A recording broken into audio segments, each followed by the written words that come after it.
தேவனுடைய பரிசுத்த நாமத்துக்கு மகிமை உண்டாகட்டும். நல்லா இருக்கீங்களா? இந்த காலையிலே கர்த்தராகிய இயேசுவின் நாமத்திலே உங்களை வாழ்த்து வரவேற்கிறேன். என்னோடு கூட நீதிமொழிகளின் புத்தகம் 8ஆம் அதிகாரம் 13ஆம் வசனத்தை வாசித்து பாருங்க. அதனோட முதல் பகுதி சொல்லுது, தேவனுக்கு பயப்படுகிற பயம் தீமையை விட்டு விலக பண்ணும் அப்படின்னு வேதம் சொல்லுது. அன்பான சகோதரனே சகோதரியே, எந்த மனுஷன் உண்மையாய் தேவனுக்கு பயப்படுறானோ அவன் என்ன பண்ண மாட்டான்னு சொன்னீங்கன்னா, தேவனை துக்கப்படுத்த மாட்டான், தேவனுக்கு விரோதமாக பாவம் செய்ய மாட்டான். இன்றைக்கி அநேகரை நீங்கள் பார்த்தீங்கன்னா, ரட்சிக்கப்பட்டேன், நான் ஆண்டோடைய பிள்ளை அப்படின்னு சொல்லுவாங்க. ஆனால் பிரியமான தேவ ஜனமே, அவர்களுடைய குணங்கள் சுபாவங்கள் என்னங்க ஜீவியம் மாறி இருக்குதா அப்படின்னா ஒன்றுமே இல்லை. இருக்கிறது போலவே இருக்கிறார்கள். அதுக்கு அன்பான தேவ ஜனமே, நான் தேவனுடைய பிள்ளையாக இருந்தால் நான் என்ன பண்ணக்கூடாதுங்க, வேணும்னு பாவம் செய்யக்கூடாது. ஏன்னா வசனம் சொல்லுது, நீங்கள் அப்போஸ்தலர் 17:30 வாசிங்கன்னா, அறியப்படாத காலத்தில் தெரியாத செய்யும்போது தேவன் கண்டும் காணாதவராக இருந்தார். அறிந்த பின்பு நம்ம தப்பு செஞ்சால் கண்டிப்பாக தேவன் நம்மளை என்ன பண்ணுவாருங்க, தண்டிப்பார். தெரியாமல் செய்கிற தவிர தேவன் மன்னிக்கிறார். தெரிஞ்சு செய்கிற தப்பை கண்டிப்பாக, அது ஊழியக்காரனாக இருந்தாலும் விசுவாசியாக இருந்தாலும் சட்டம் எல்லாருக்கும் ஒன்று தான். தேவன் யாருன்னா அப்போஸ்தலர் 10:34 சொல்லுது, அவர் பட்சபாதம் இல்லாதவர், யாரையும் விட்டு வைக்க. தப்பு செஞ்சால் கண்டிப்பாக தண்டனை உண்டு. ஆகையால் நம்ம என்ன பண்ணக்கூடாது, துணிகரமாக பாவம் செய்யக்கூடாது. நீங்கள் ஆதியாகமம் 39ஆம் அதிகாரம் 9லேருந்து 12 வசனம் வாசிச்சு பாருங்கள். யோசேப்புக்கு பாவம் செய்யக்கூடிய எல்லா வாய்ப்பு கிடைச்சிச்சு. இன்னொருத்த மனைவி அவரை பலவந்தமாக அவரோடு தவறாக நடக்கணும்னு கட்டாயப்படுத்துகிறா, ஒவ்வொரு நாளும் தொந்தரவு பண்ணுகிறான், அவன் மேலே விழுந்து அவனை பலாத்காரம் பண்ணுறான், வஸ்திரங்களை இழுக்கிறான். ஆனால் அவர் என்ன தெரியுமா சொன்னார், இந்த வீட்டில் என்னிலும் பெரியவன் யாரும் இல்லை. அன்பான தேவ ஜனமே, உன்னை தவிர அது சொல்லிட்டு அவர் சொல்கிறாரு, என்னை காண்கிற தேவனுக்கு முன்னால் இவ்வளோ பெரிய பாவத்தை நான் எப்படி செய்யட்டோன்னு சொல்லி. அவருக்கு என்ன இருந்துச்சுன்னா, தேவ பயம் இருந்துச்சு. ரெண்டாவது என்ன, தேவன் காண்கிறார். ஏன்னா வேதம் சொல்லுது, எபிரியர் 4:13 நாம் தேவனுக்கு முன்னால் நிர்வாணமாக இருக்கிறோம். 2 நாளாகும் 6:16-9 சொல்லுது, அவருடைய கண்கள் நம்மை கவனிக்கிறது. ஆகையால் நம்ம யார் கண்ணை விடாலும் மூடலாம். என்னங்க, மனுஷனுக்கு ஊரை விட்டு ஊருக்கு போய் நம்ம பாவம் செய்யலாம், ஆனால் தேவனுக்கு மறைவாக நம்ம எங்கேயுமே போக முடியாது. 139ஆம் சங்கீதத்தில் தாவீது சொல்கிறார், நான் உட்கார்ந்தாலும் எழுந்தாலும் நடந்தாலும் படுத்தாலும் வானத்துக்கு ஏறி போனாலும் சமுத்திரத்தின் கடையாந்திரத்துக்கு போனாலும் பாதாளத்தில் படுக்க போட்டாலும் அங்கே இருக்கிற உன் கண்ணுக்கு மறைவாக நான் எங்கே போகட்டும். இந்த உணர்வு நமக்கு ரொம்ப அவசியம். ரட்சிக்கப்பட்ட நாள்லேருந்து நம்ம சாவுற நாள் வரைக்கும் நம்ம என்ன பண்ணணுங்க, நமக்கு பல வாழ்க்கையில் ஒரே ஒரு வாழ்க்கை. ஆக அந்த ஒரு வாழ்க்கை பாவம் இல்லாமல் பரிசுத்தமாக வாழணும். ஏன்னா ரோமர் 3:23 சொல்லுது, எல்லா மனுஷனும் பாவம் செய்து தேவ மகிமை இழந்துட்டு. அப்போ பாவம் செஞ்சால் மனுஷன் மகிமையை இழந்துருவான்.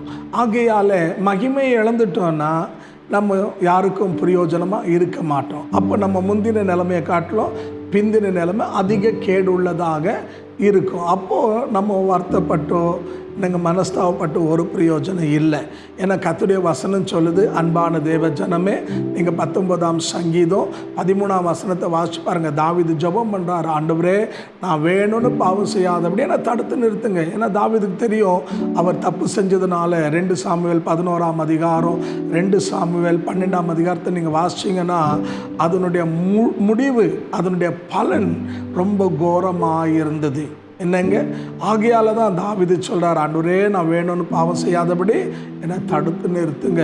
இன்றைக்கி நீங்களும் நானும் என்ன செய்யணுங்க, உணர்வுள்ளவளாக மாறணும். யாக்கோபு 1ஆம் அதிகாரம் 13-15 வசனம் சொல்லுது, தேவன் நம்ம என்ன பண்ணுறது இல்லைங்க, பாவத்தை கொண்டு வந்து வச்சு நம்மளை சோதிக்கிறவர் அல்ல. அவனுக்குள்ளே இருக்கிற இச்சைகளால் பாவத்தினால இழுப்புண்டு என்னங்க கர்ப்பதரித்து பாவம் கடைசியில் மரணத்தை பிறப்பிக்கணும் வேதம் சொல்லுது. ரோமர் 6:23 வாசிச்சிங்கன்னா, பாவத்தின் சம்பளம் மரணம், கர்த்தராகிய இயேசு கிறிஸ்துவின் கிருபையும் நித்திய ஜீவன் சொல்லுது. ஆகையால் நம்ம சாகிறது தேவனுடைய விருப்பம் அல்ல.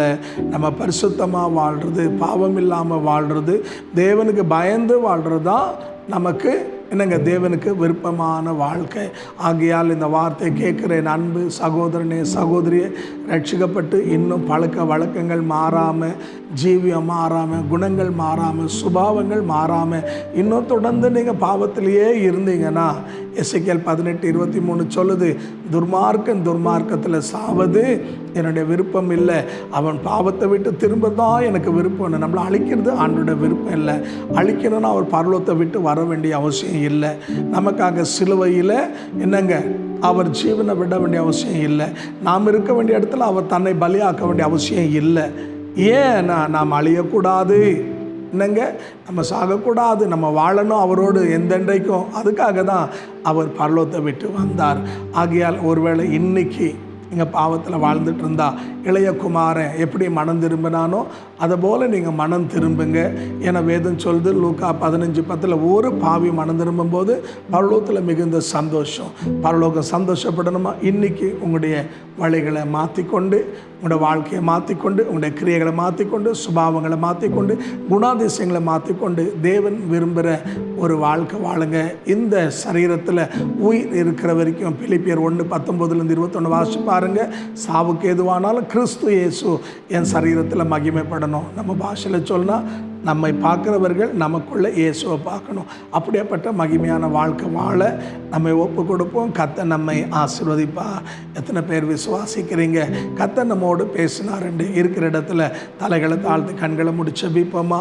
எங்களை கிருபையாய் நேசிக்கிற நல்ல ஆண்டவரே, இந்த கால விடையில் எங்களோடு நீர் பேசினதுக்காய் நன்றி தகப்பனே. இந்த வார்த்தை கேட்டு உணர்த்தப்பட்டு ஒப்பு கொடுத்த ஒவ்வொரு தேவ பிள்ளையை நீர் ஆசீர்வதியும் ஆண்டவரே. நாங்கள் பாவத்தை விட்டு, தீமையை விட்டு, பொல்லாப்பை விட்டு விலகி பரிசுத்தமாய் உமக்காக வாழ உதவி செய்யும் ஆண்டவரே. குறைகளை குற்றங்கள் எல்லாம் மன்னி ஆண்டவரே. ஒரு விசை கூட எங்களை நம்முடைய கரத்தில் ஒப்பு கொடுக்கிறோம். இந்த வார்த்தை கேட்டு உணர்த்தப்பட்டு ஒப்பு கொடுத்த ஏற்றுக்கொண்ட அத்தனை பேரையும் ஆசீர்வதியும். அவருடைய குறைகளை நிறைவாக்கும். அவருடைய பலவீனத்தில் நம்முடைய பலனை அன்று பூர்ணமாக விளங்க செய்யும் ஆண்டவரே. அவருடைய துக்கங்கள் சந்தோஷமாக மாறட்டும்.